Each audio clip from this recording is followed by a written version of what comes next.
Hörmətli qonaqlar,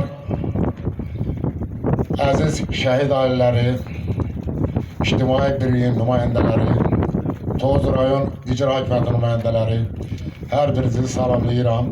Bildiyiniz kimi bugün şəhidimiz Hüseynov Eşqin Cəvinoğlu'nun 2-ci il dönümünü qeyd edirik. Allah bütün şəhidlərimizə rəhmət eləsin, valideynlərine səbir diləyirəm. Qısa Eşqin haqqında məlumat verim. Mən onun hərbi rəhbəri olmuşam. Hüseynov Eşqin 2001-ci il 1 oktyabrda Tovuz rayon Hunanlar kəndində anadan olmuşdur. Hərbiçi ailəsində 2007-ci ildə Hunanlar kənd Habil Cəfərov'dan Hunanlar kənd orta məktəbinin birinci sınıfına daxil olmuşdur. 2018-ci ildə həmin məktəbi bitirmişdir və ordu sıralarına çağrılmışdır.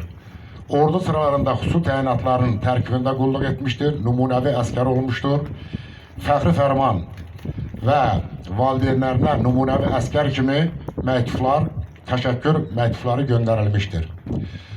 Yaxşı qulluq etdiyinə görə xüsusi təyinatların tərkibində qalmış, xidmətdən artıq qulluqçu kimi qulluğunu davam etdirmişdir.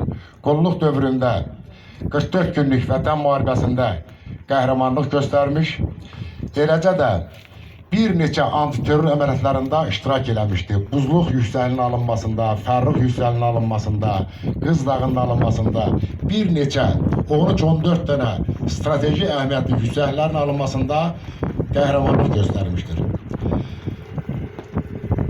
Deməli,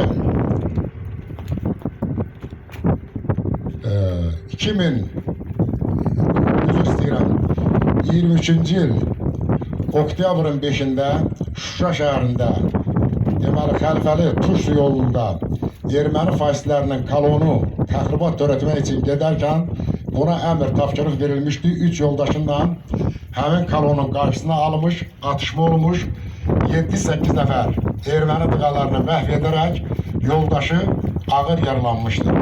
Yoldaşını xilas edərkən bu da şəhidlik sirqəsinə hər üçü yüksəlmişdir. Hər üçünə Allah'tan rəhmət diləyirəm. Yəni qısa şəkildə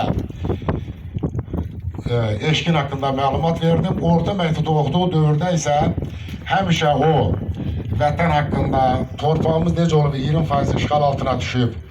Deyirdi müəllim, mən ancaq torpağın işğalında Allah mənə nəsib etsin ki, mən çünki Eşqinin bir əmsi də 1-ci Qarabağ Savaşında şəhidlik zirvəsinə yüksəlmişdir.